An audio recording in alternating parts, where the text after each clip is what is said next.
time for the Gore N More podcast. Gonna have a good time. Gonna have a good time. Yeah, we're gonna have a good time. We're going on now. A ball break, walking hand in hand in the moonlight. We'll be the sweet soul there. I swear we'll never part. We're going on now. A ball break, running in the sand, feeling alright. And then I said to him, look at the pussy on her. And what's up, everybody, and welcome to the Gore N More podcast. This is your host with the motherfucking most, TJ Bowser. And joining me, as always, is your Dark Lord of Knowledge, Chad Chrisman. What is up, my pretty little bitches? And Big Johnny D. What's going on, Gorehounds? And the sexy killing machine himself, Bobby Amon. He's giving me too much credit. What's up, fuckers? Oh, so today is February 17th. 2020, and I didn't stroke out there, but got so close to doing that. And it's Stop another banger for you today. But first, it's time. Who's going to do the high-pitched scream this time? Johnny, go. Bobby. I want to hear Bobby's. Bobby, sing it to us. Well, it's that time. It's time for the slice of life. Oh, there we go. Johnny D, what'd you do? I liked it. Well, let's see. Did the normal bullshit of work, hung out, did some gaming. Let's see. I did my part and went and saw the Sonic movie this weekend. Attaboy. Which I feel like everybody should. If anybody bitched about how he looked in the first, and then they actually switched him for everybody. And on that note, it was fucking awesome. What's up, Hannah? Hey, Hannah. What's up, Hannah? Hey, girl. Hello. Jim Carrey was great. Ben Schwartz was awesome as Sonic. And so, yeah, I came home and re-downloaded Sonic 2 and fucking played that the rest of the weekend. Attaboy. Bobby, how was your week, buddy? It was good. The weekend was wonderful. I was hanging out with my friends pretty much all weekend. So we were hanging out, going out and everything. And then yesterday was the chill day of the weekend. And then I sat down to watch our movie for tonight a little earlier. And that's about it. Oh, very chill. No complaints. And finally, Jason will be going together this week. So everything's now made. I just have to get the gloves and a few other things. Nice. Mr. TJ, how was your week? Really good, actually. Recorded a bunch of podcasts. Did a little bit of pre-production work on my new cartoon series called Behind the Screams. Working a little bit on Hearts of Darkness perk fulfillment stuff. Doing some blacksmith stuff with my good friend Brody Kane. Shout out to that mother lecca. Shout out to all the people in the chats right now. Marcio, what's up, buddy? Probably What's can't up, understand Marcio? a word we're saying. We love you, Marcio. Anyway, lots of pre-production work, a lot of stuff moving along. Got the final artwork done on the TJ Bowser Power Hour. If you guys haven't seen that, it's looking pretty good. Should we debut it on the show here? Yeah, do it. If you guys are okay with that? Yeah. Okay. But as I'm talking about that, Johnny, what'd you do this week? You already asked me, but Johnny you know went what I around. want Oh, to hear. that's right. Duh. I Bobby. want to hear Chad. Yeah, you guys Yes. kind of glossed over me, you bastards. Not us. One of us. The boss, the main guy, the head cheese. The honcho. But no, like you guys, I really didn't do much, I just worked and Valentine's Day, didn't get a chance to really do anything, but I did get a chance to take my wife out to lunch yesterday. Nice. Yeah, so we went to Red Lobster. Which, it's all right. Oh, I did think of one thing. Sorry, not to interrupt. Because of you, I did watch fucking the old school Destroy All Monsters this weekend as well. Nice. We were getting into that Godzilla talk pretty fucking heated, and I was like, oh man, I need to fucking watch one, dude. Fuck yeah. Oh, Destroyer. Yeah. Sorry, I didn't mean to. It's all Continue. good. That's cool. But aside from that, not much. I told you before that I started playing Ghostbusters Remastered on PS4, and I swear to God, they upped the difficulty on this. It's not as easy as I remember it being on the PS3. Dude, the super extreme version, or whatever, what the hell, advanced, it was hard as fuck on the original because they always fell every time. So you were spending more time picking up the other three guys than you were fucking hitting the ghost. Oh, yeah. They did that. Oh, my God. So many times. So yeah, I've been playing that and playing other shit just to take my mind off of the pain in the ass of difficulty of the game. Aside from that, that's about it. Pretty Nice. Pretty calm weekend. Fair enough. So, boys, let's get into this week's review of 1996's The Crow, City of Angels, directed by Tim Pope, written by David S. Goyer, produced by Jeff Most and Edward Pressman, starring Vincent Perez as Ash Corvin / The Crow, Mia Kirshner as Sarah, Richard Brooks as Judah Earl, Tai Trang as Callie. Hell yeah, that's the Yellow Ranger, dude. Oh, yeah, it is. That is Trini, isn't it? Yes, it is. She went from saving Angel Grove to fucking shooting kids in the head, man. Well, rest in peace, you beautiful piece. Oh, yes. If you guys don't know, Chad has a slight yellow fever. Iggy Pop as Curve, Thomas Jane as Nemo, Vincent Castellanos. That was good. Yeah. Bobby, how was that?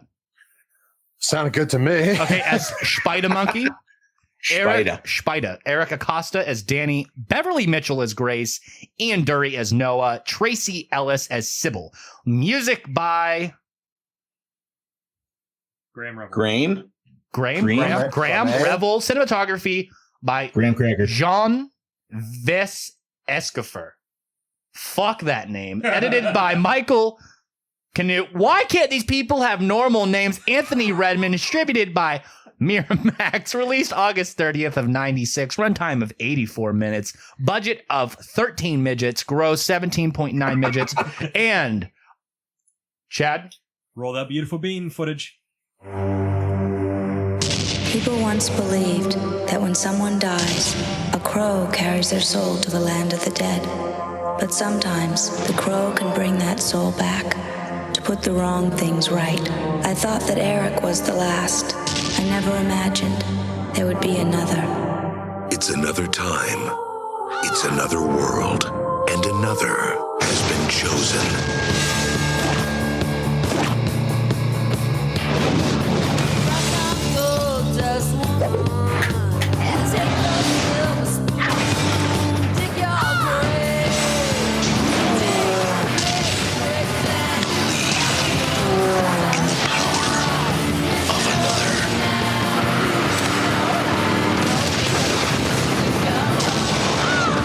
The Crow, City of Angels. What the fuck? No! You ain't doing that! No! Hey! Look at this. We got fans coming out of the woodwork. Hey, Gore guys, what's up, Jeggy? This is great. Keep those comments coming. We will throw them up on the live stream. So, who wants to do the plot rundown of this bad boy? Chad, it's been a while. It has been a while. So, Chad, some time ago, sing away. Ash Corvin and his son Danny were killed when they stumbled across a pack of drug dealers murdering a fellow dealer. The dealers work for Los Angeles drug kingpin Judah Earl. Local tattoo artist Sarah, who has great knowledge of the Crow legend because of what happened with her late friend Eric Draven, has been having dreams about Ash and Danny. One night, when a crow leads her to the scene of the murders of Ash and Danny, Ash appears before her. The crow has resurrected Ash so he can go after Judah and his right-hand man, Curve. With the guidance of the crow, Ash starts killing off Judah's men one by one on his way to Judah himself. Judah! What do you guys think of this movie? It was. I liked It was it. all right. It had its moments. It did. It really did. That I didn't like. Yeah. It wasn't terrible. No, it wasn't terrible. I was expecting far worse. Yeah. We've seen. Wait till we get to worse. number 4. Right, Chad? No. Yeah. No, there will be none of. By the way, I would just like to point out that this is the point where we pretty much come full circle. Because Johnny, wasn't your first movie The Crow? It was either Crow or it was Night of the Demons. It was one of the two. Victor McCrory. Sup. What's going on? Take a look because I have it written down here. I know it was last Crow, April. First Johnny D. Crow? There we go. Wow. Sweet. Why do you Yep. have a little penis written next to that one? Is that how you know? Okay. Anyway. Yes. It's a hell of a code. Is that the episode that we were talking about Pickle Dick? Pickle With, Dick. Yeah, with fucking Swamp Thing. Probably was. No. It probably was. This is I think the season was just coming out, and then literally the next day it was like, Heather, shut it Heather down. just listened to it. So, Heather, if you're listening right now, let us know if that was the first pickle dick. Yes. Figure out the pickle dick. So She'll be on soon, I'm sure. Heather Locklear eating pickle dicks. Anyway, guys, Bobby, thoughts, feelings on this film? All right. This was the first time I saw it, and the last time I saw the original Crow was, I don't even know how long ago, so I kind of blanked out. But as I'm watching this, I'm like, I mean, it's dark, but there's a lot of things that just didn't add up for me, but it was good. But there was just like, there were some shitty CGI moments. Some things just was like, when we get deep into it, we'll talk about it, but I'm on the fence about it big time. You suck, you jackass. You know. John? Well, this was also my first viewing. It was better than I expected it to be. There was actually more people in it that I knew that I expected, so that was kind of a plus too. Yeah. Shout out to Iggy Pop. He was probably he was the shit. the shining star of the film. I like how us saying motherfucker signified you to bring up Iggy Pop. Like, what the fuck? Soundtrack is fucking badass. That I will Correct. second. Yes, it certainly that was. will be addressed. You don't worry. But no, man, it was good. I don't know if it felt exactly like made for TV. Mm-hmm. Like, was this I theatrical release? got that feeling too, because the budget was so low. I was sitting there watching it, and I'm like, probably about 2/3 through it, I'm like, how did this get 96. This would have been right to video, and they would have tried to make as much money as they could. It wasn't. It did go to theaters. It did go to theaters? It did go to theaters. This was the last Yeah, one, it did. right? What? Which is weird, but there was that weird 95 to 97 territory where they really started fucking with CGI. Like I mentioned earlier, Mortal Kombat Annihilation. I love it, but it's a fucking steaming pile of hot garbage. Oh, it's terrible. I hate Mortal Kombat Annihilation. I love it. I don't care. It's so bad, it's good, dude.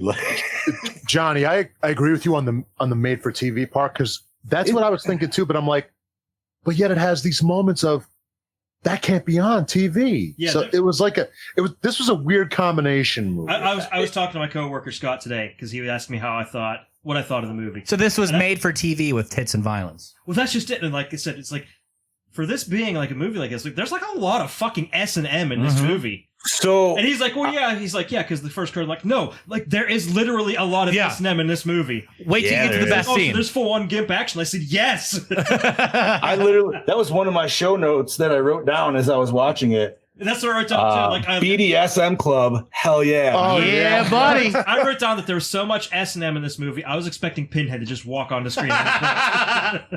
That would have made it my. This was the movie. This was the movie that, like, if you were watching as a kid, you hope to God your parents don't walk in on that fucking scene. Like, what are you watching?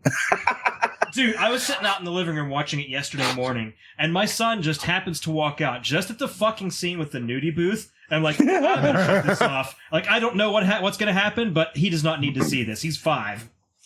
I got to tell you, that guy in that nudie booth was getting intense. Oh, he was. And we'll get to that. Do not ruin the jokes.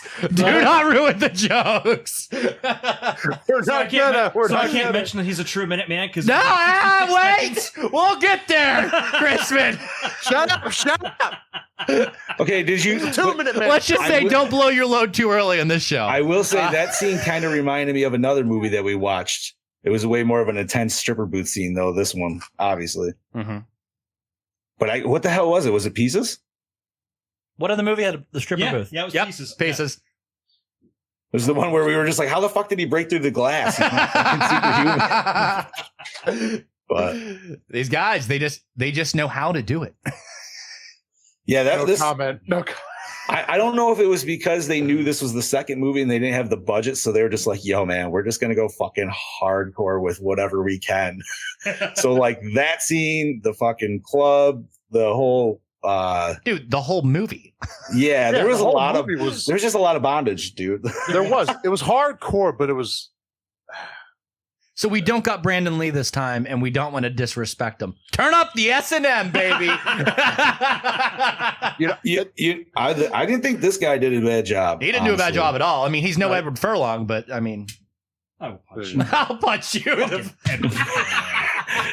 Also, you just see a fist come across the camera, like. But no, man, it was it wasn't bad.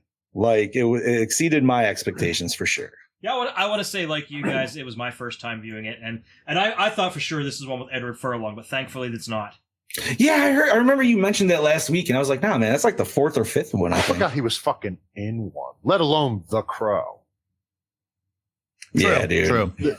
This movie, I'm on the fence about it. Well, if this shit show keeps going for 4 more years, dude. I know what side I'm going to fall on. Yeah, this was better than I expected, but it's still not great. And I agree with the whole. Feels like it was made for TV, kind of like The Dentist, which I think they were made right around the same time. Well, I was gonna say even almost Tales from the Crypt-esque. You know what I mean? Like just that slightly, just B camera style the whole time. Yeah. Which isn't bad. You know, it works for it. Did you just mention the Crypt Keeper? I did. You did? What time is it? Oh, I think you know. It's ad time. He said the Crypt Keeper, okay? I'm sorry. Good segue. That was. Hello there, creepy ghouls. Do you like spooky things and horror movies? Then Cabin 13 has the stuff for you. Check out their selection of horror-themed props, pins, busts, action figures, collectibles, and more. You can find them on Facebook and Instagram. Be sure to visit cabin13.com and buy something, or I'll kill you. Marcio Charlie's Horror Costume Studios. Premium hand-sculpted latex masks, busts, and hoods. Everything is handmade and painted by Marcio himself. Be sure to check out his wide range and selection of products over at Facebook and Instagram at Horror Costume Studios. Hey, you out there. Hey, listener. Take a look at yourself. Want to know why you look like shit? Because you aren't wearing Dewback merch. Take your ugly ass over to dewbackdiscussion.net and click on the merch tab. Pick up some hot fucking swag, then you can become a sexual Tyrannosaurus, just like us. Graveyard Classics. Horror-themed tees and posters, professional in-house screen printing, and Jaclay prints. Powered by Death Style Art and Graphics. Go see what you can dig up over at graveyardclassics.net. Come on down to Masked by Lance, premium Friday the 13th custom-made hockey mask down there in Tennessee by Lance McKinney. Find him on Facebook and Instagram over at Masked by Lance. Go order one now, boy. Yee-hoo! And we are back to our review of The Crow City of Angels. Chad, take us behind the scenes of this filthy movie. All right, so originally John Bon Jovi auditioned for the lead role. I actually remember that. Whoa! Like I remember Wizard Magazine making a big deal about it Really? because they really wanted him for the role, but it eventually went to Vincent Perez. So he only got halfway there. Like our But he didn't have a prayer. While the filmmakers in studio originally intended to create a substantially different film to the first one out of respect to Brandon Lee, Miramax ordered the film to be re-edited so as to resemble the early one as much as possible. Tim Pope refused, and he, along with David S. Goyer, eventually disowned the film as it did not represent their vision.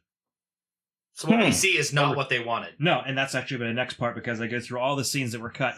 I have access to the work print. The 160-minute version? I'd have to look, but I saw it the other day. That's probably not the true work print. Okay.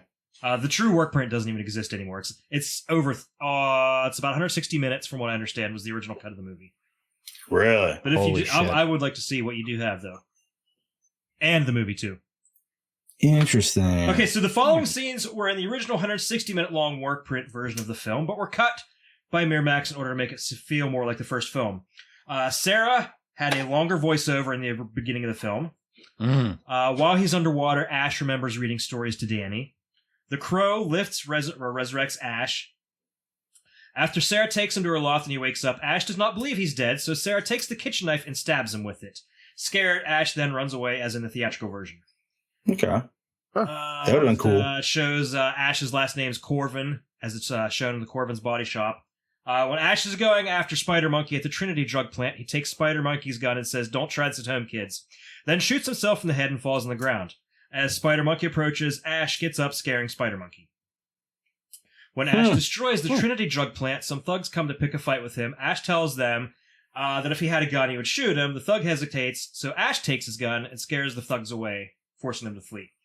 After killing Nemo, Ash confronts Holly Days, the stripper who was talking to Nemo at the Life Girl building. Ash grabs her and looks at her eyes. He tells her that she should value what's left of her life and to never come back here again. In the original version, when Ash builds Danny's grave, he does not burn his painting. Originally, there was more dialogue and love scenes between Ash and Sarah. Oh. Yeah, you can see where they were trying to go there a little bit. Mm-hmm. Yeah, but it never made it. She has some zombie sex in the middle of it? Or? Right? Apparently. A little necrophilia Don't even get me started, man. In the scene where Ash is being shot by the thugs at the bar while Curve escapes, Ash grabs the shotgun he took earlier and when he killed Nemo and kills the thugs. Ash Curve's motorcycle scene is longer.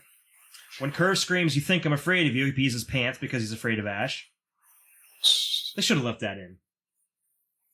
When Ash blows up Curve's motorcycle with a shotgun, Curve's on the ground with his crotch on fire. Poor Iggy. Fire crotch. Happens to the best of us. Yeah, Bobby. I know that shit. After dragging the injured Curve into the water, Ash steals Curve's gun and puts it into his coat. Some of these don't really add anything. Okay. Chad, I just want to let you know that I can sleep tonight knowing that. When Callie's thrown out of the window, a shadow of a giant crow morphing into Ash is visible, showing that the crow and Ash are one.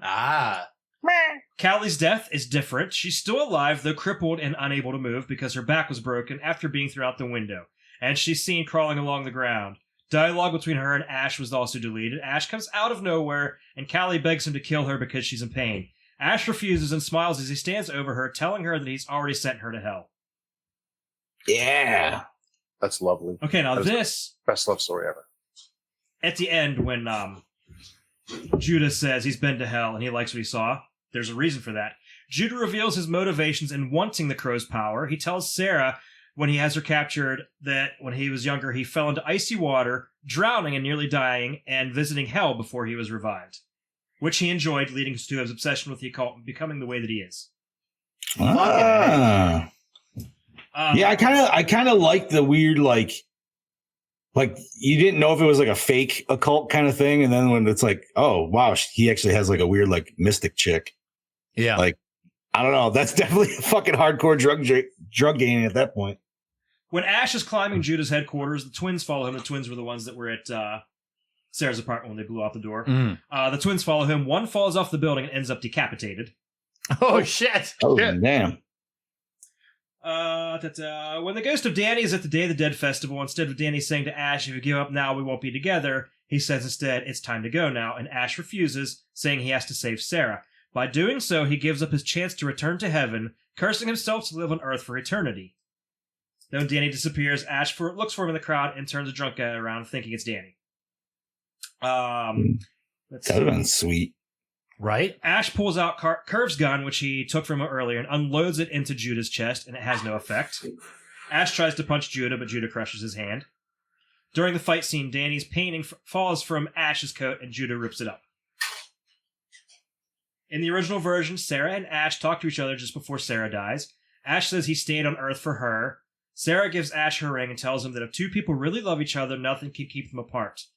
Ash cries, and Sarah tells him that she'll wait for him forever if I have to. Aww. Then afterwards, Ash destroys Sarah's apartment so he doesn't remember her anymore. Oh shit! And the ending was very different, I guess. The scene where Ash carries dead Sarah to the church was longer. It also featured Ash wearing Sarah's ring, like Eric did in the first movie. When he sits down, he's looking at Sarah's ring. The word forever is inscribed inside it. The priest from earlier in the film enters the church, and knowing that Ash is the Walking Dead, asks why he's still there. Ash replies he has nowhere to go. The priest then asks Ash, "What will you do now, my son?" Slightly angered, Ash replies, "There are already many shadows in the city. One more won't make a difference." Nice. Okay. What's up, Dan? Dan Stockwell, holla holla. What's up? Iggy Pop had originally been offered the role of Fun Boy in the first Crow. Also known as the Walking Necronomicon. Yeah. Well, nowadays, Yeah.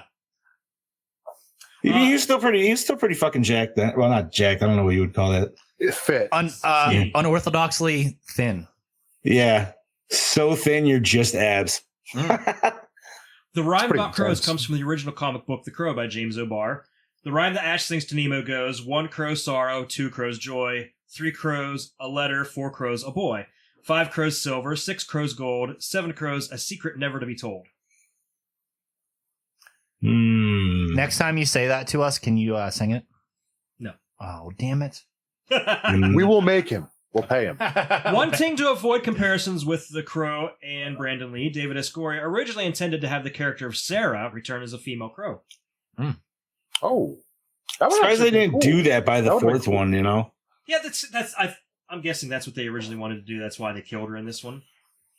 That would have been cool for the second one. That would have been cool. The original script featured 2 of the villains from The Crow, Grange and Top Dollar, resurrected to fight Ash. David S. Goyer was unhappy about reviving them and rewrote the script, removing them entirely. Ah. That would have been pretty stupid if they brought them back. Mm-hmm. How would they have brought them back? Yeah, exactly. Let's not talk about it. Probably something that Judah does. I don't know. While working on the film, David S. Goyer was also writing the script for Dark City, which was directed by The Crow's director, Alex Proyas. Dark James- City. I haven't fucking heard about that. I haven't thought about that movie in a fucking holy shit. That's one of those movies that I bought and intended to watch and never did. I remember it being pretty good, but man, I haven't seen it probably since when did it come out? Like 93, 95? I don't think I've ever seen it. 98. I remember there was a very Freddy-esque scene where this girl had crazy long nails and she was going down this fucking hallway to the corridor and shit. Anyways. Okay. What else we got, Chad? James O'Barr attempted to write the script himself, but all he could think about was his deceased friend Brandon Lee. He eventually told Tim Pope that he couldn't do it, but gave his blessing as long as it was its own story. Judah Earl Nice. has an oracle named Sybil. In Greek and Roman mythology, the Sibyls were female prophets. The theme of the first film was rain. In this film, it's smoke because the filmmakers wanted the City of Angels to have an apocalyptic feel. Mm. All right. Eager to make a film that wouldn't upset the fan base, Tim Pope and David Goyer went to various Crow message boards and asked the fans what they would and wouldn't like in a sequel. The unanimous verdict was that they wanted it to be respectful of Brandon Lee's death and tell its own story. That's pretty crazy, man, given the time, like given that this came out in 96. Yeah, that's very early internet message board. Yeah. Period. That, kudos to that. Yes, that, Yeah, back in that time, that couldn't have been an easy task. Yeah, we left the message 6 Yeah, months ago. I was like, I Somebody want to replied. see what he had to go through to get those answers. Dude, that's like old school, straight up internet 1.0, man. Right? You kidding me? It was like 1.5. Ash's trench coat was a modified priest frock. Oh. Oh. Okay. We're getting religious. To now. distinguish Ash from Eric Draven, he was made a brute force fighter rather than a martial artist. This was the first movie of Vincent Perez involving the supernatural. The second was Queen of the Damned, in which he played the vampire Marius. Okay. Mm-hmm. Never Louis seen Chang it. was an accomplished martial artist and convinced Tim Pope to allow her fight scene to be extended to show her capabilities. Hell yeah, dude. Yeah, Yellow Ranger. That's when it finally dawned on me that I was like, holy shit, it's fucking Trini, See, dude. and I saw her, and I was like, where have I seen you before? Which made me sad that they never had her in a yellow costume at all. Yeah. Like, By the way, I just want to point out how racist the original Power Rangers were. oh, hell yeah, Trini dude. being the Yellow Ranger and Zack being the Black Ranger. It's only racist if you think about it that way. It's the thought that counts. If it was truly racist or fucked up, then Billy would have been the Pink Ranger. Continue. Oh, Am I wrong? Am I wrong? Exactly. And nowadays, maybe. That's Have they had a season okay, Gorehounds, do some searching. Has there been a season yet where a male has been a Pink Ranger? In Sentai, the males are yellow. Well, I mean, the original Power Ranger, it's supposed to be a dude. That's why it doesn't have a skirt. Yeah, But then the I know. American one, they used it. Yeah. Continue. It's Power Rangers sidebar. I just have one last thing. The screenplay for The City of Angels was adapted into a novel, as well as a 3-issue comic book series. Both feature the original ending of the story in which Ash wanders the earth as an undead spirit. Essentially Poor us. Poor guy. Poor guy. That's how I view everyone, though. We're all just wandering this earth. That's right. That I'm is kind of a fucked. metaphor for what we really are. Yes. So, guys, Johnny, Yeah, buddy. I'm sure you have a couple things wrote down there. I do. See that here. So yeah, right. So first question is, what the fuck up was with the end kill? What the hell happened to him? Oh, Did he just like disintegrate? He looked weird as he was dying. I don't even know. Looked like he turned into oblivion. I don't even think you could qualify that as CGI. That was like hand Dude, on cell animation. I don't even know. I remember watching this the first time, I want to say a year ago or more, and just being completely blown away that the film was pretty solid all the way up until that point. Right? And Like I was just like, he slipped into the ether, dude. Like that's all that happened. I just say he dissolved into oblivion. Fair enough. It just looks so fake. But why couldn't they have just made it like a really gory crows ripping him into shreds? Thank you. That's what I was like. I was expecting to see like pinholes, like Yeah, that's what I holes was from each of the waiting for. crows going through him. Like, Knowing how much digital effects costs, I think it might have actually could have been cheaper to do a fucking practical effects shot on that motherfucker and just have, yeah, probably. Yeah. especially in 96. Think of how expensive visual effects were then. Yeah, they could have just. They were, Oh they my were God. starting to not peak, but they were getting up and high in there. Yeah, it would have been That's simpler to use a practical effect, use real crows just ripping the fuck out of this thing. And it would have been better looking anyway. Yeah, I'm gonna have your head stapled in my pussy seat. Best line in that movie. So one last question, gentlemen, and what is your opinion? Like, which crow do you think like had the sadder origin story? The original or this one? I mean, I like the original, so I'm going with the original. But it's been so long. Original, man. I gotta go with this one. You like this one? I'm gonna say, as a father, I feel this one is a lot more sad. Okay, you know what? You're right. If you put it in that aspect, then yeah, this is a lot fucking sad. I mean, Yeah, imagine being chained up to your kid and then watching your kid get shot in front of you before you die and then get thrown into the river. Yeah, you're right. Okay, yeah, this one. Now, that's not to disregard the first one of like her getting raped by an entire gang before getting killed. Yeah. All right, but put it this way: both hit on way different levels, but on a similar level. Yes. Correct. Yes. Either essentially. one, it's sad, doesn't matter. I feel like this one, at least for me, this one actually hit me a little bit more personal than like let's say One the first thing one. that these movies are good at is setting up the whole revenge plot line. Yes. This and the film that came before it are definitely very impactful reasons.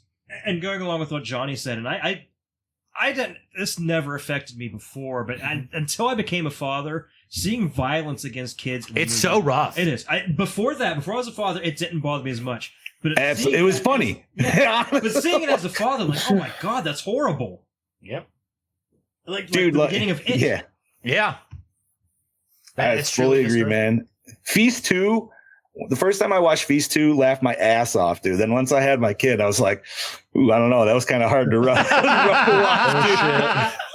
Oh, man.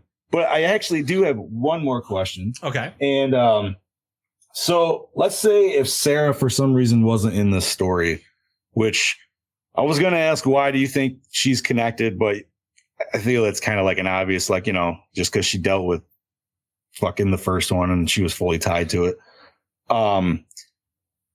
Do you think without her there, like he would have ever like dressed up or anything like that? No.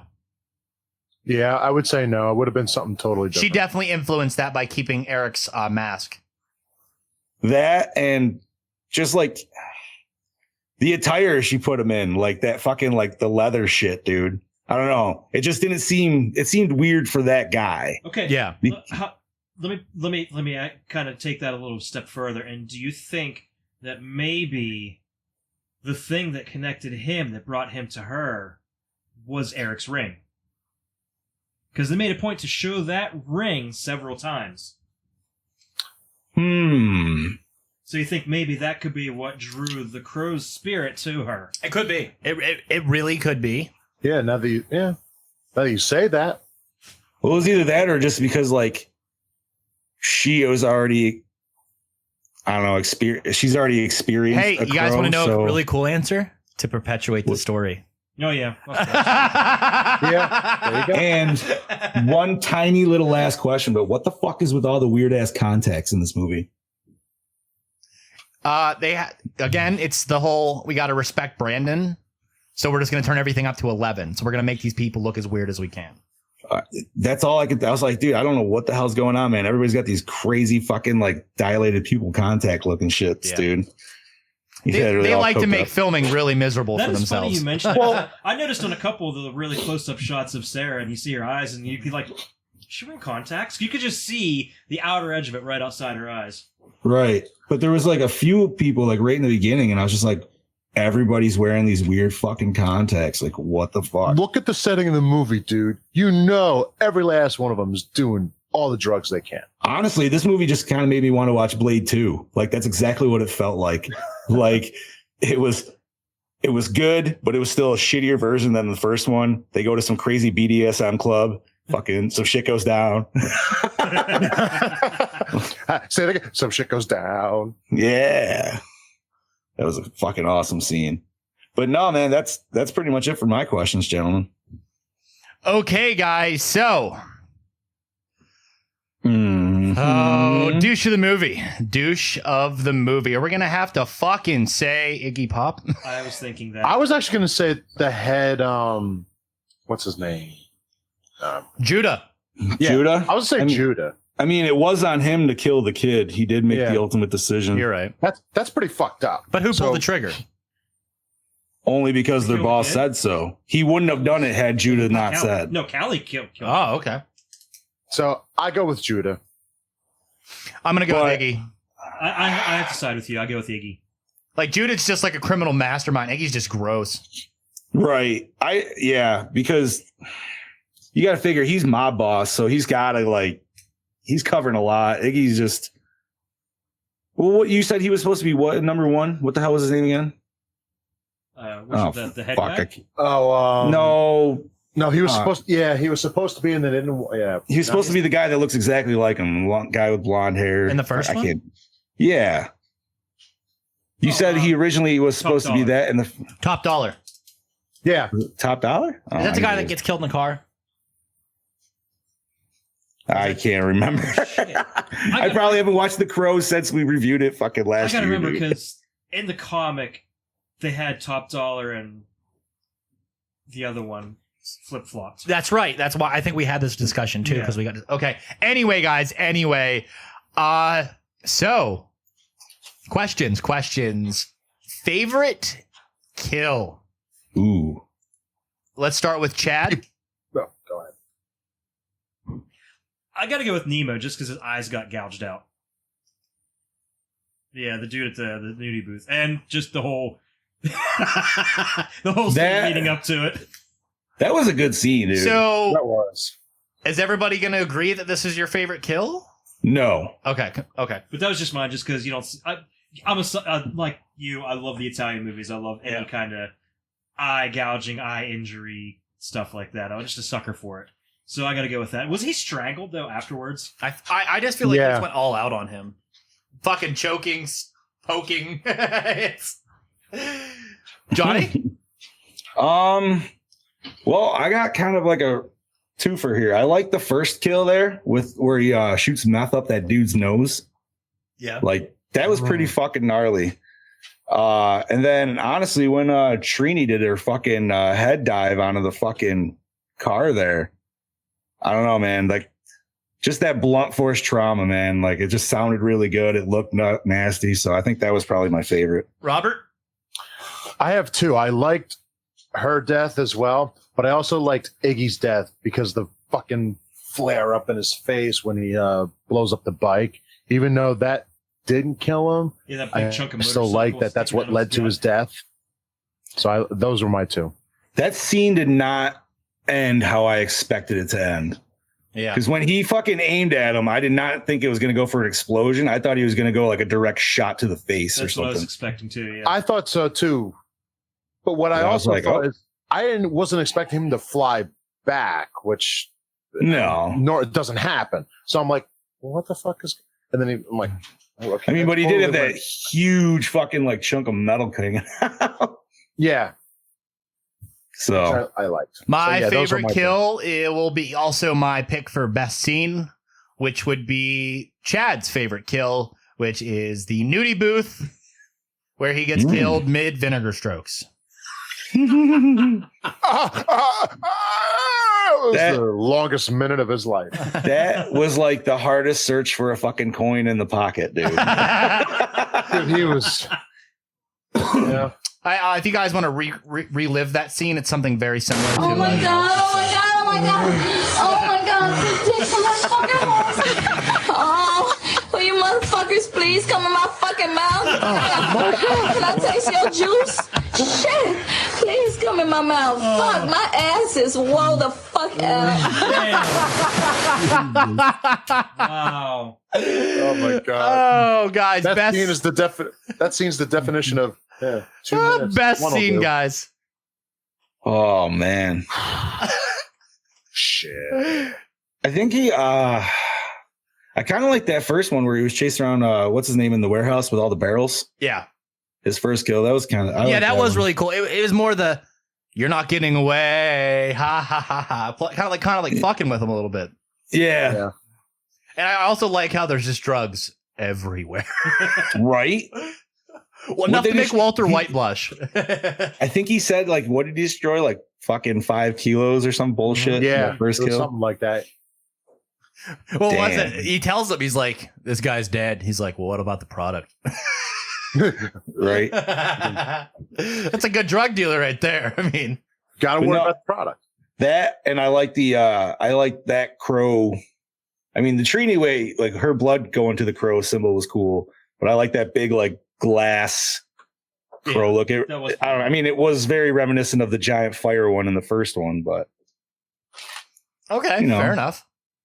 own little thing. Best scene, guys. I actually agree with Johnny. The first kill scene, like you said, that him trying to get away.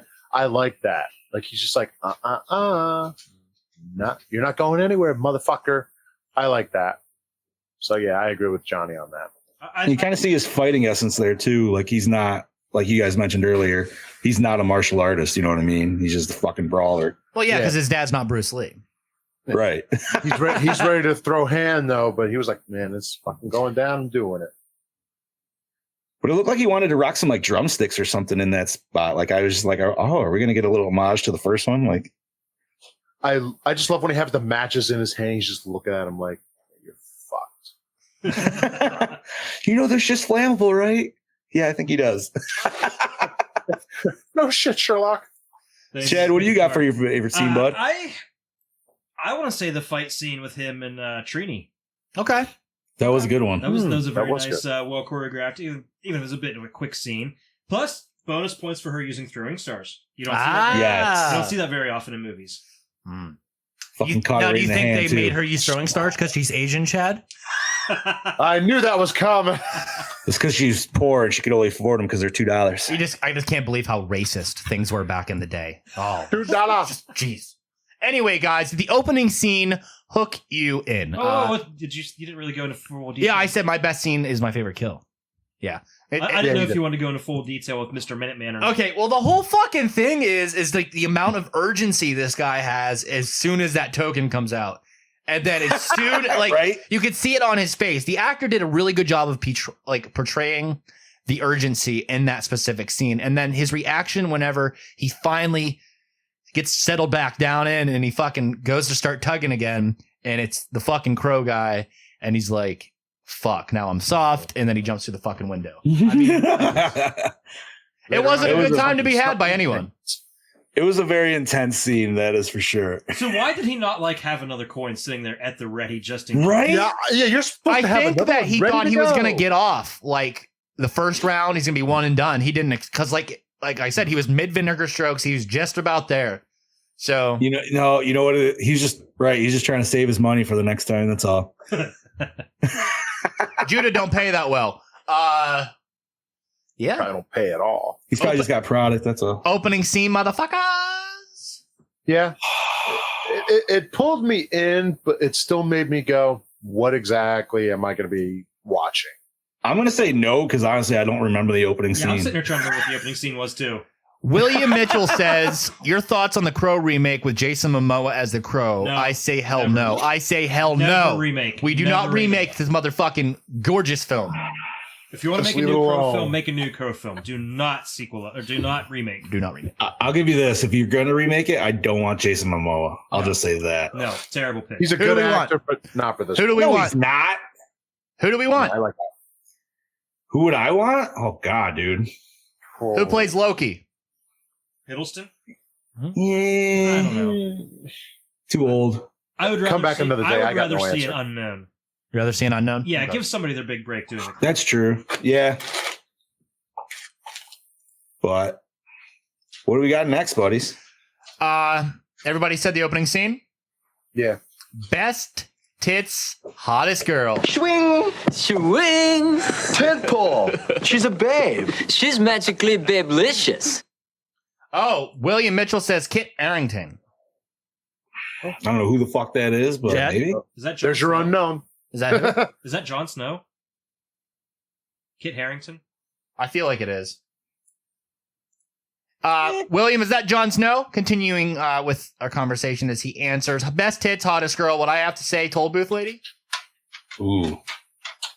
That or one of them BDSM girls. One of those girls tied up to the fucking cage with her titties I out. was going to say maybe, I was going to say the wax pouring chick. Yep, wax pouring chick. Yes. Wax pouring chick. Yeah. Okay. That was just a good, that was a good, nice scene in general. You know my pick. Do I even have to say Hey, One of Chad, them and- we're and going to the girl ask with you, the even pizza. though we know already, what is your pick for hottest girl? Trini? There we go. Obviously. Go figure. Plus, her titties are Jon Snow. Okay, I thought so. Yep, it's Jon Snow. Plus, I could see that, William. I could see that. Yeah. Yeah, that wouldn't be too bad. Shave shave. really well. That's all I'm going to say. I can't see the Crow having a beard. So next question, as we all know the answers to, do the score set the mood? Absolutely. Hell yeah. That was a Shit was killer great. soundtrack. Yeah. The score I don't remember much of, but the music, the songs, yes. Yeah, you're right. I guess it didn't have much of a score, more so of a soundtrack. And it was mostly 90s heavy music. Definitely. Like whole. I might take a little bit of flack for this, but I might go so far as to say that this soundtrack was even better than the original, and I love the original Ooh. soundtrack. I feel that. I feel that. Only because they got White Zombie for this one. Do we have a list of songs in this film?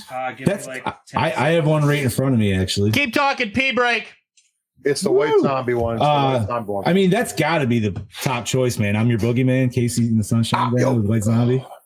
Yo, real quick, the music your video for that boogeyman. is fucking great. The music Hell video yeah, for that dude. song is awesome. But, bro, this is like full 90s, man. You got Hole, Bush, fucking You got a whole bush, huh? whole Bush, dude. Corn, Deftones. Bush. Obviously, you got Iggy Pop's I Want to Be Your Dog on here. Jesus. 7 Mary 3. Tricky Gravediggers. Tonight is I don't know that one. Oh, by the way, I would like to add that the band that was playing at the end of the movie was the Deftones. Was it? Yes, and they were signed on to do this movie before their CD was even released. No Before they got shit. Signed on a major label. Who wanted to? Deftones. So there was if we're gonna do a little Deftones sidebar here, there was I'm gonna say early 2000, maybe late 90s, early 2000s. Blue Ocean released a bunch of DBZ movies back then, and they had like rock music over top of it, dude. I remember. Yeah. And I fucking loved it, man, because they had them and fucking Incubus and shit like that. And I think my favorite one was Lord Slug, dude, because they had they had like Finger 11 and shit like that, dude. That was fucking awesome. Was it that one? I believe it was. It was the one where he went like pre-Super Saiyan bullshit. Oh wait, no, I'm thinking. Oh shit, Bardock. They had Oh yeah. Are we doing a Dragon Ball sidebar? Yes, because I go miss for 2 minutes, and I come back, and it's fucking anime weeaboo bullshit. Back on horror. This is not fucking. It was Sum 41. It was on. It was either Bardock or Trunks. I don't remember. I think it was Bardock. First of all, it was because of the music, because the same music is on a bunch of DBZ movies as well. Yeah, it was. So it's still saying in the tangent. Yeah, Brody. White zombie. If we don't end this podcast with that song, I think we're gonna fail. Dude, you fucking know we will. By the way, I'm disappointed in all of you when his name popped up and not one single one of you said, Brody man, Noochie Noochies. So fuck all of y'all. Fuck all of y'all. Anyway, where are we, guys? Where are we? Now we're on the best song. So White I was Zombie. talking about the song. Zombie. Yeah, Zombie. I gotta go with White Zombie. Any day of the week. Favorite character, Crow. Iggy. Iggy was he was nasty, dude. He played it well. He did. Which I'm gonna have to agree with Bobby on that one. He's not even a fucking actor. Right? Yeah, that's the fucked up part. He's just good at fucking played and drugged out, dude. That's all. Yeah, I gotta go with Iggy on this one. Dude, that whole scene right where he came in and fucking punched the tattoo guy. I realized he played the DJ in what? We just lost Bobby. We lost Bobby. We lost Bobby. Bobby, come back in here in a little bit. Continuing. Oh His screen's shit! like all froze there. That's hilarious. Yeah, Bobby's frozen. Continue, John. Alrighty. So, well, we did say so. Character. What's your favorite character, buddy? Mine's the Crow. Yours is the Crow. Yeah. I did like his. I also liked, at least with his version, that the makeup was different too. Like it wasn't exactly the same. Yeah, it was a slight variation. Mm-hmm. Like she kind of used almost like she didn't use the full white. Like it was like a kind of yellow. It was chunky too. Yeah. Notice on the close up on his face. It was That's chunky. because she used actual paint instead of like makeup. Oh, well, that's good. Yeah, because it was his son's paints. Did you guys notice? And I'm sure this was just like an editing issue or whatever the fuck. But like from when he was resurrected out of the water and everything like that, and he looked pretty cleaned off from that point. But then when he was like sitting in the fetal position on the floor and he was like kind of waking up, dude, he was crusty as a motherfucker. Yeah, like Arnold in Predator, dude. Yeah, you see all that freaking mud and crap just caked on and just peeling off. Dude, and I don't know why, but I noticed his hands were like filthy throughout the entire movie. Were they? Yeah. Like the whole time, you notice there's like all this dirt under his fingernails and everything. Yes, Brody. Bobby did stroke out. That is a problem. We lost the Bobby. He'll be back. He has an invite. Bobby. He'll come back. He lost the ammonia. Oh man. Well, gentlemen. Yes. Was it scary? Nope. Yes. What? Yes, it was terrifying. You asshole. It was fucking super scary. Just to think that somebody could just come back to the life and just kill you like that. It's just no, it wasn't fucking scary. No. But you know what is scary? Bobby coming back out of nowhere. There he is. Bobby! What's up, buddy? Fucking stroked. I was like, where'd you guys go? You froze. Sometimes it just takes kicking you out and bringing you back froze. in. Hey, Bobby, I got a question for you, buddy. Yes, questions. Was it scary? Go for it. Was it scary? No.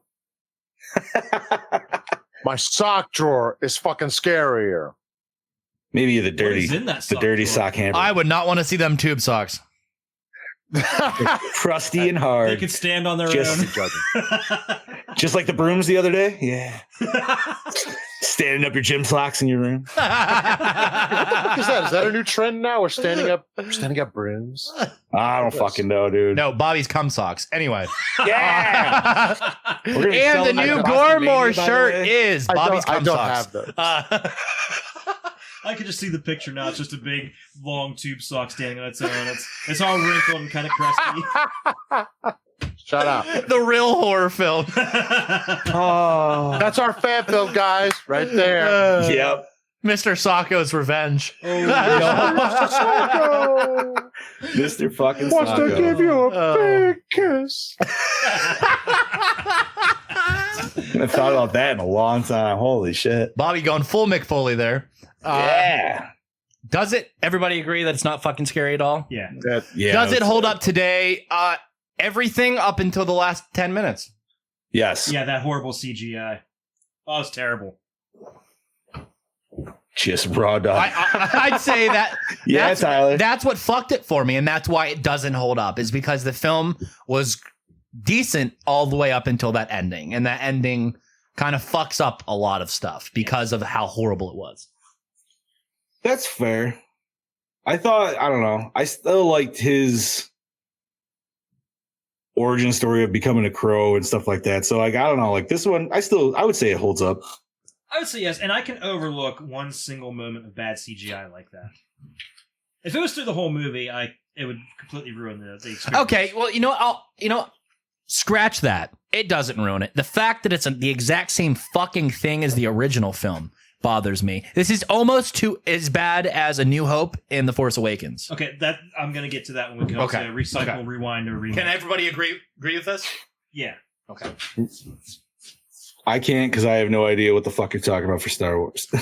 Essentially, there's a theory out there, sidebar, that A New Hope and The Force Awakens is the same story progression with just different characters. And it essentially is, Yeah, if you think about it. I even noticed that when I came out later. That's basically what it is. It is. So if you think about this film in the same vein as that, essentially this film is exactly that. It's just the first film with different characters. Yes, but this film wasn't intended to be that way. No, it wasn't intended. Exactly. No. So we got exactly what we got because of that. Because they wanted it to be this way. So... Whereas JJ intentionally made The Force Awakens like that as a love letter. Keeping it safe. Yeah, playing it safe. But yeah, it is what it is. So I wouldn't say this ruin. I will retract my previous statement. It doesn't ruin the film, but it definitely keeps it from being a memorable one. Yeah, I can agree with that. I mean, think of it as this having the ultimate form of sequel syndrome. Yeah, I've definitely seen. I mean, we've all seen worse sequels, right? For sure. Yeah, that's for sure. This, I mean, at least it doesn't.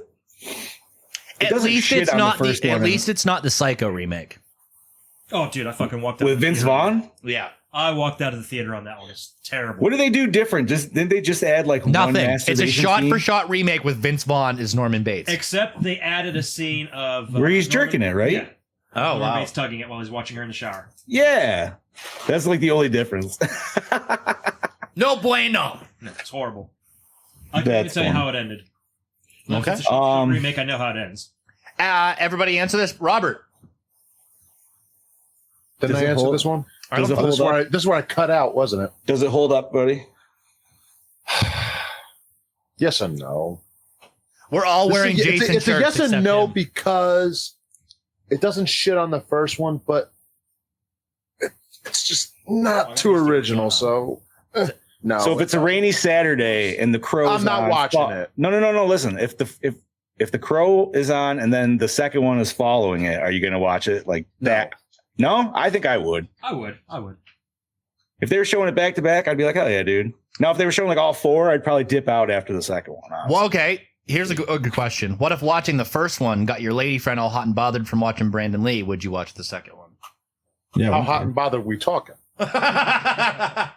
Are we talking? She's grabbing Bobby's baloney. Are we talking? Number 2 it is. Listen, man. Are we talking under the covers watching Jensen Ackles and My Bloody Valentine, hot and bothered? Oh yeah. Yeah. Which I don't really see a problem with that, honestly. I see as an opportunist, I would take full advantage of that situation. Okay, fair enough. Hey, looked like you could use an extra hand there. So That's there right. you go. Hey, how about I help you out with that? Everyone but Bobby would choose to go with the girl. Where the fuck did this come Because from? I asked you, I said, what if she starts grabbing Bobby's baloney? And your response was, then number 2 it is. In other words, No, that's what you said. That's what you fucking said. You said, then 2 it is. Because Bobby didn't consent to baloney grabbing. You didn't consent to baloney grabbing. Well, that So makes now sense. you're watching The Crow, City of Angels, instead of getting a tug. You didn't Your consent, fault. so that makes it rape. Where if you just did doggy at the TV, Hashtag- you could watch it and do it. Not our Bobby. Right over my head, Hashtag that's me what I'm too. Right over the fucking head. Speaking of that, can we start? Bobby, do you want to announce the hashtag Not Our Bobby movement on Instagram? Yeah. What the fuck? We have is an that imposter. Oh yeah. I forgot somebody's about trying that. to be me. So not I didn't only are we realize I was so disowning you fucking on the popular. show, there's somebody trying to be you. So hashtag definitely Not Our Bobby. Yeah, I Yeah, reported I that didn't think shit. you know how many messages I got from people like I report it and then they go like this. But how Oh, many you're getting people that actually they're like, you're messaged getting him that and fucked with popular him? now. That's the real question, Bobby. How many people actually messaged him and fucked with him? Oh, I just straight up reported him. Just still you, up? I think. Just me. Am I the only fucked up person that messaged him, led him along, and then at the end was like, "You're a piece of shit." I But love it. you know the sad part is I went on Instagram one day and it said someone follow me and I'm looking, I'm like, that's my picture. me. and then I go into the profile, I'm like, oh, this motherfucker. took And my as you can picture. see from my messages, he's definitely claiming that he is Bobby. Yes. Yeah. Yes. So I like all the hashtags and stuff from when, quote unquote, he was working out at the gym. Is this guy's Got profile to. still up? I didn't, you know, the sad part is somebody looks at me like, oh, this is what you're turning popular. I'm like, I don't know what that fucking means. Like, that's no, what's popular is when Bobby walks into Monster Mania and some random girls scream Bobby and then run and jump on him, and Bobby's like, "Why don't the girls like me?" Actually, it's more like, never mind. Yeah, they're not of the highest quality. Continue. I could say it. It's my show. Was the acting good or bad? It was in the wasn't middle. bad. It was In the middle of the road. So Yeah. middle. Middle of the road. Like, I hated the guy that played Judah. I thought he did a really terrible Yeah. job. Okay, fair enough. Like, Eh, his line I don't know. was Now, monotone. Are we saying Iggy Pop's acting was decent only because we were staring at his stomach the entire time? I mean, I think no, man. I think he just played crazy really fucking well. He did. He always does. what I if mean, he's being not playing? shirtless What if might he's help. not playing? That's true. Well, That's that very could be. possible. I mean, his hit single is "I Want to Be Your Dog." Um, It's a hell of a song. Yeah. No, I mean, they're all good. Like Sarah was good and everything, but I just because his was just so. I don't want to say over the top because it wasn't, but you know what I mean. Like he just played crazy, fucking really well. Yeah, he did. And like what Chad was saying with the leader there, like I'm trying to think. Like he reminded me of like some shitty fucking like pretty much like a Power Rangers villain. Like that's what I thought of every time. Like he was on fucking. I don't know. Like he just had these like dumb one lines and just kind of stood there and shit. So I could agree with that. Oh shit! As much I as of just a realized- douchebag as he was, I just realized the way he he wasn't delivered his effective. lines and everything. You know what it made me think of was when Dave Chappelle played Prince in the Oh my Charlie god. Murphy's True Hollywood Stories. Game He sounded exactly like him. Louses. Right. Super low and monotone. Yeah. Hey! Game blouses. Guys, You like some fresh fruit? no, bitches. I would like to continue the review. Cinematography. It was a run-of-the-mill, middle-of-the-road, direct-to-video, even though for some reason it got a theatrical release. Quality cinematography. It was nothing to write home about and nothing that I need to break down. Let me stop No. you right there. I felt like there was a lot of there was one thing shots I- that there were was one very thing I reminiscent of the first one, though. There's one thing I love that they did with cinematography is what they filmed with a yellow filter, and I thought it gave everything kind of like this sickly look, like the Like city dingy? was diseased. There was something wrong. You're right. You're right. Yeah. That I thought was really really excellently done. Or is Yeah, that man, to make 'cause- up for the fact that they have poor production design? Well, you know I what? mean, Could have been done I behind mean, You're Hey, not man. wrong. at That- all. if you could take it as a city, that city looked pretty nasty. oh, speaking of that, anybody happen to catch Rabbit Hole today? No, I did not. I was at work. watching the movie. Matt Shaw goes, "Is there anything? Is there actually anything scary about Critters 2?" And I said, "Only the production design." And Mick goes, "What?" Hey, fuck you! I love Critters too. I know. Critters 2 is just. I Hey, still yet to see the lovely. newest one. Yeah. Which one? The movie. Why is there two new ones? There's a series and a movie. What was it was the movie? Was that the fourth one? Did it have Dee Wallace? Yeah. Yeah. The fifth one, actually. Fifth one. Fifth one. Okay.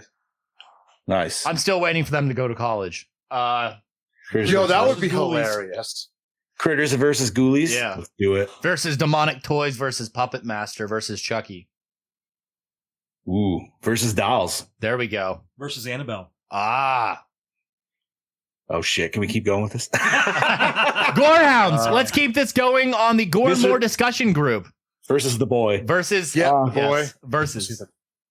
Okay, guys. So premise. I think we all agreed that the story earlier is amazing because it's pretty much the same story as the first film. Yeah, I was saying OG, the original.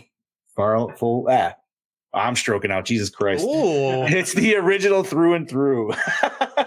It is. It is. Pretty much. Robert, you agree? Yeah. Okay. Yeah, there's no debating that. So yes. Recycle, rewind, or remake. I would have to say, since I'm not going to find myself,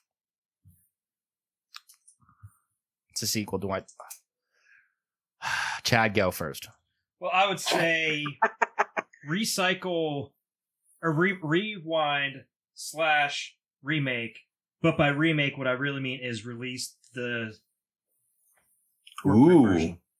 I want to see the original vision that they intended. I want to say rewind, only if I don't have the first one on hand. Yeah. I'll agree with Chad. Recycle, give us the version we didn't see.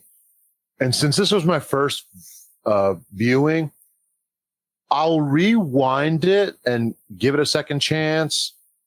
I mean, obviously, I'm not holding my hopes up. I saw it, but maybe a second time be like, okay, I get it now, but as my mic drops. Yeah. Now that's a true mic drop. John, you lost the John, you everything, finish buddy. this as he fixes his fucking mic.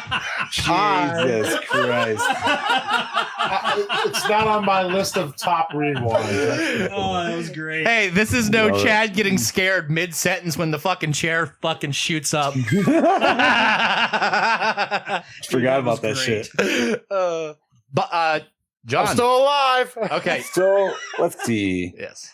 You can't really. I would say you can't really remake it without, unfortunately, remaking the first one because Exactly. it's a sequel. I like Chad's idea of re-releasing. That'd be interesting. But if we can't do that, I'm just gonna have to go with the rewind. It wasn't that bad, and yeah, if I watched the first one, I could easily watch this right after it. Rewind mostly for the candle wax scene.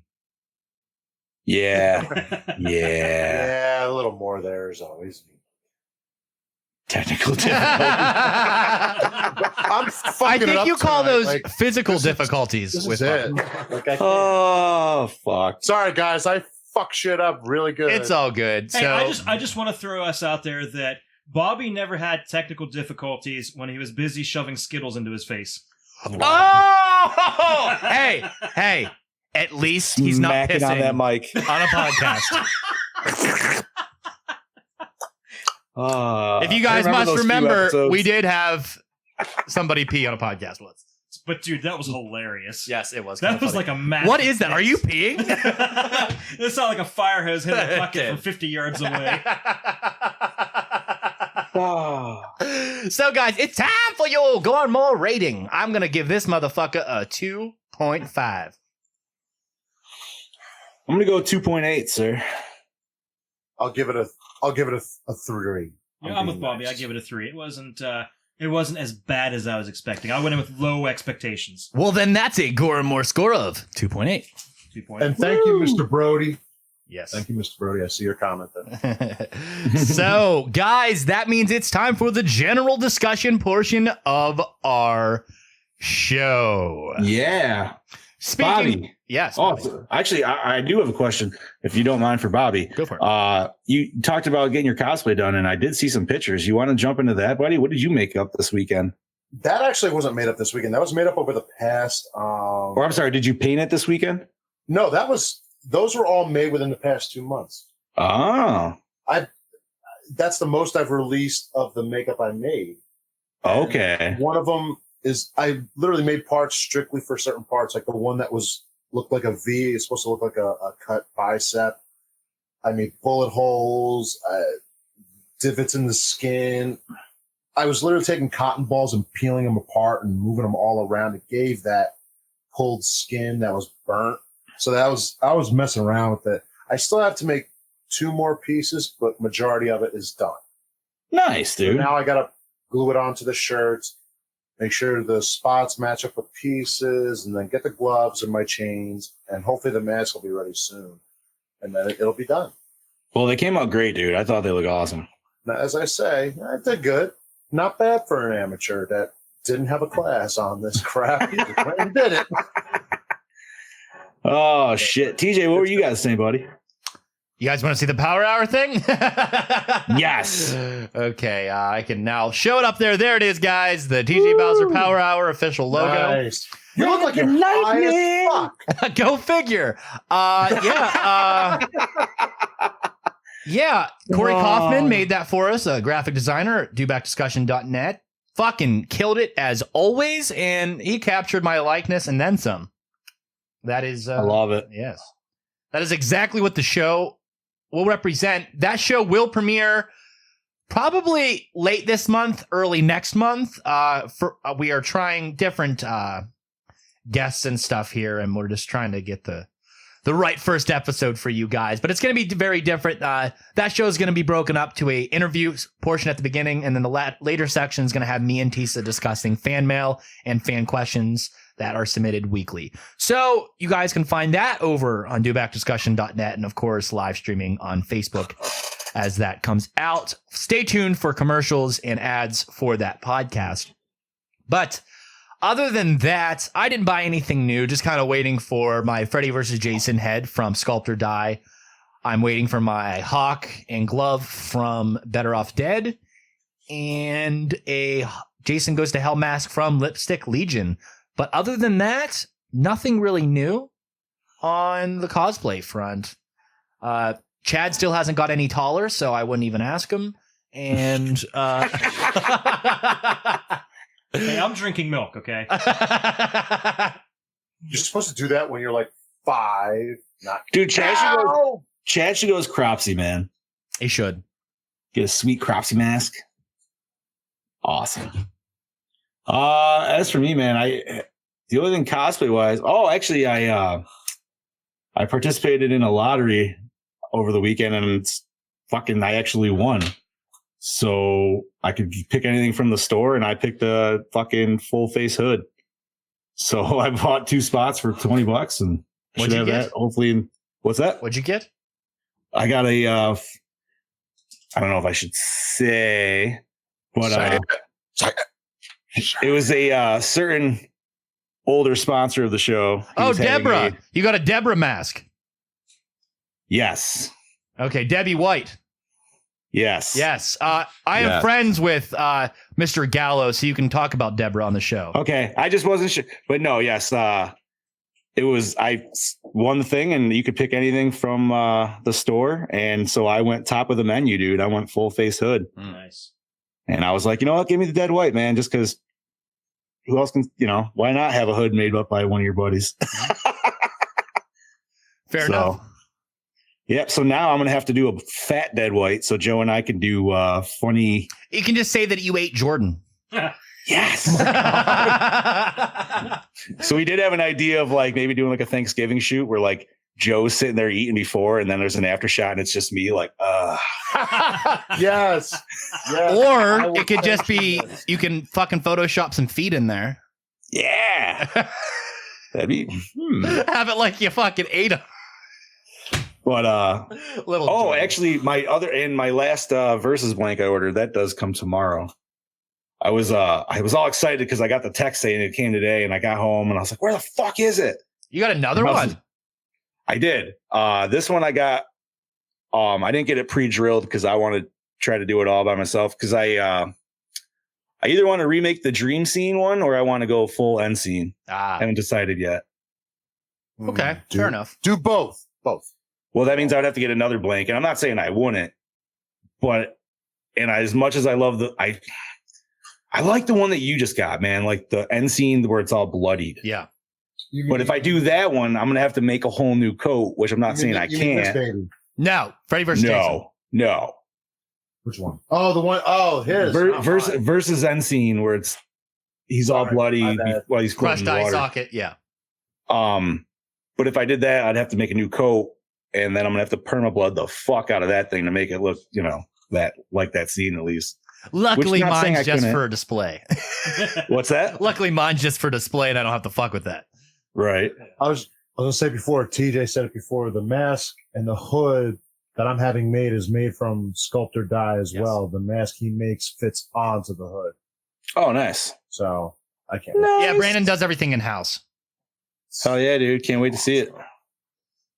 Well, that's about it for this episode of the Gore and More podcast. I don't think there's anything else we need to discuss. Nothing really cool horror wise coming out. But what's our next episode? Cabin Fever. Cabin Fever, recommended by Big Johnny D. Big Johnny D. What is our pick after that? Is Night of the Demons 2. There we go. We're going back to Angela's parties, people. It's gonna be great. Yeah, I was looking actually at our schedule the other day, and I think it's actually my birthday week is one of my picks, and it's actually one of my favorite ones that I got, which was Slither. So I'm definitely looking forward. I have had several. Slither is disgusting. Several Gorehounds requests that we do Edge of the Axe for my in lieu of my next pick, whatever that is. Your next. That's your call, brother. I would say yes. TJ's next pick. Blood Harvest is your next pick. Okay, yeah, we're not missing. We're not skipping Blood Harvest. It goes sequel Johnny's pick, sequel Bobby's pick, sequel my pick, sequel. Wait, that goes straight to your pick. I don't remember what my one pick was. Anyway, we'll put it on the list. Your pick is Chopping Mall. Oh, yeah. Okay. Well, we'll get her done. Can't wait for the Cabin Fever episode, Tyler says. Well, anyway, yeah. Stay tuned for next week with Cabin Fever. The original, not the remake. The original. OG, yeah. Yes, original. Gee. So catch us next time, same channel, Gore N More podcast. TJ Bowser signing off. Dark Lord of Knowledge signing off. This is Big Johnny D saying, "See you later, Gorehounds." Killing Machine, Bobby Amone saying, "I'll kill you later."